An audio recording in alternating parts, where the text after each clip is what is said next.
dia, galera! Bem-vindos ao Loop Matinal dessa segunda-feira, dia 7 de novembro, com as notícias mais relevantes sobre o mundo da tecnologia. Quem fala aqui é o Marcos Mendes e hoje no seu Loop Matinal do Loop Infinito eu começo agradecendo a todos os apoiadores do podcast lá no Apoia-se e em especial quem escolheu teu nome citado aqui para todo mundo ouvir, que são o Salatiel Brandão, o Rubens de Oliveira, o Fernando Pinto, o Ricardo Gorgulho, o Cauê Vinícius, o Marcos Lacerda, o Durval Filho, o Antônio Bulgarim, o Alex Girão, o Gustavo Franzói, o Pedro Vacaro, o Paulo Pires, a Raíza Cunha, o Rafael Cantarelli, o Douglas Fraporte e o Bruno Bezerra. Se você também acha que vale a pena contribuir com o podcast dando a partir de R$1 por mês, é só acessar o endereço apoia.se/loopmatinal e escolher a categoria que você preferir. No final da semana passada, a GoPro anunciou os resultados financeiros do último trimestre e frustrou os investidores mais uma vez, a ponto de fazer as ações despencarem 22%. Com um faturamento de $240 milhões, que ficou 75 milhões abaixo do que era esperado, a GoPro registrou encolhimento de 40% em relação ao mesmo período do ano passado e culpou os problemas de produção da câmera Hero 5 e do drone Karma pelos números apresentados. Para a companhia e para os investidores, só restou a esperança de que esses novos produtos vendam horrores durante esse trimestre, que inclui o Natal, senão o futuro da empresa pode entrar em xeque ao longo do ano que vem.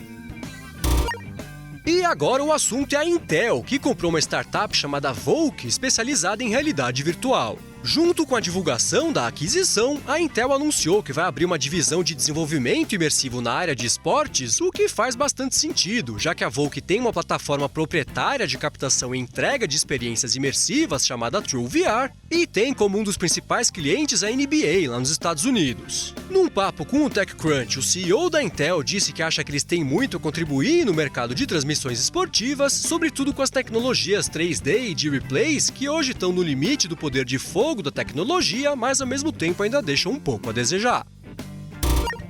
E enquanto isso, lá na Índia, o governo do país comprou a tecnologia de invasão de celulares desenvolvida pela empresa Cellebrite, que é aquela que foi usada para acessar o iPhone de San Bernardino.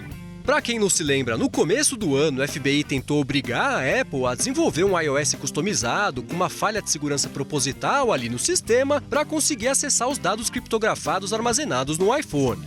Dias antes desse caso ser julgado, o FBI abandonou o processo e disse que tinha conseguido achar um jeito de invadir o iPhone, e esse jeito, por sinal, custou $1 milhão para o FBI e foi justamente o software da Cellebrite, que agora está na mão da Índia. Num papo com o periódico Economic Times, um membro do Laboratório de Ciência Forense da Índia disse que agora o país tem tudo para se tornar um polo de desbloqueio de telefones criptografados para agências de investigação ao redor do mundo. No final da semana passada, pintou a informação de que a Microsoft vai adotar um jeito diferente de liberar atualizações do Windows 10. Hoje, uma atualização que pesa coisa de 4 GB é composta basicamente pelo sistema inteiro, o que inclui tanto as novidades quanto todo o resto que não foi modificado, mas em breve as atualizações vão só transferir o que mudou, reduzindo em coisa de 35% o tamanho da transferência. Ainda sobre a empresa, o Steve Ballmer, também conhecido como alívio cômico da história da tecnologia, deu uma entrevista para Bloomberg em que ele comentou os quase 15 anos que ele passou interpretando o papel de CEO da Microsoft. Durante o papo, ele diz que não tem mais muito contato com o Bill Gates, cita o lançamento do Bing e do Office 365 como os pontos altos da carreira dele e comenta aquele episódio que ele profetizou que o iPhone ia fracassar porque era caro e não tinha um teclado físico. Num outro momento da conversa, ele dá a entender que teve que ir embora por conta de uma pressão dos investidores que não estavam vendo as ações da Microsoft subirem no ritmo que eles gostariam e culpa o painel de diretores pela entrada tardia no mercado de hardware com o lançamento do Surface.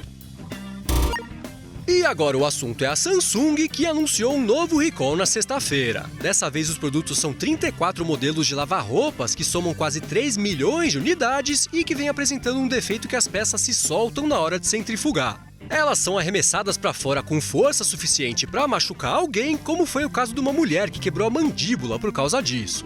Ainda sobre recalls da Samsung, pintou a informação de que a fabricante vai bloquear o sinal de celular para o Note 7 lá na Nova Zelândia para forçar a galera a devolver o aparelho. Eles organizaram isso com o departamento de telecomunicações do país para tentar completar o recall por lá, e é possível que, caso a ação se prove bem sucedida, eles façam isso em outros países também. E enquanto isso, no mundo dos apps de vídeo, o Periscope parece ter se rendido às ideias do Snapchat e adotou na sexta-feira alguns filtros que podem ser aplicados no rosto de quem está fazendo o vídeo. Os primeiros filtros que eles liberaram são da Hillary Clinton e do Donald Trump, e aí as bocas deles se mexem de um jeito meio South Park quando a pessoa abre a boca para falar alguma coisa. Num post lá no Medium, a equipe do Periscope disse que achou que essa eleição americana era um bom momento para testar essas máscaras e disse que logo logo eles devem liberar mais ferramentas mais avançadas para a galera usar.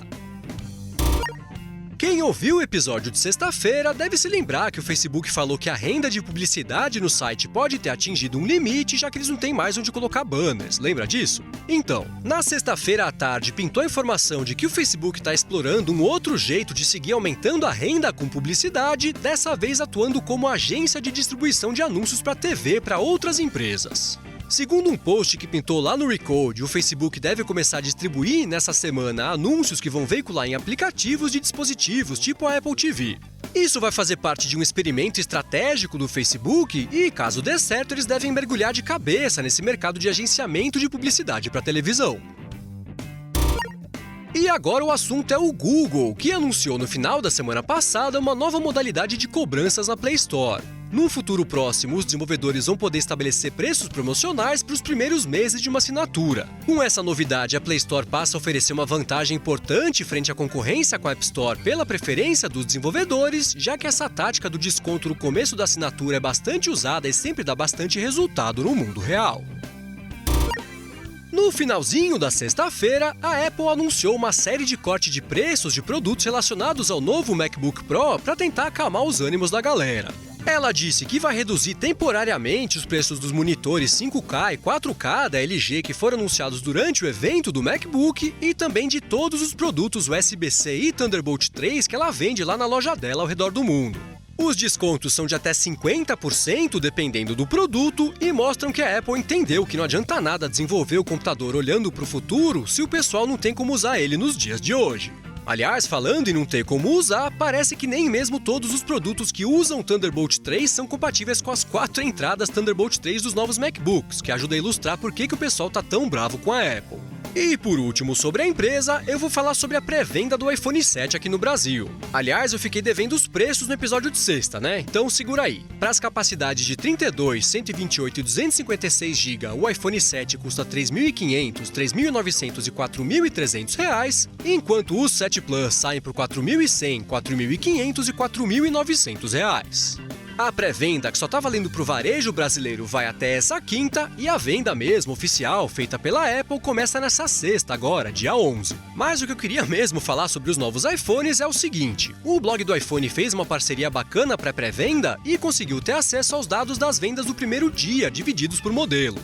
Esses dados mostraram que o iPhone 7 Plus de 128 GB foi o mais vendido, ficou com 47% das vendas, o que faz sentido, né? Já que ele tem as duas câmeras, que são a grande novidade dessa geração, e tem o melhor custo-benefício quando o assunto é espaço versus o preço.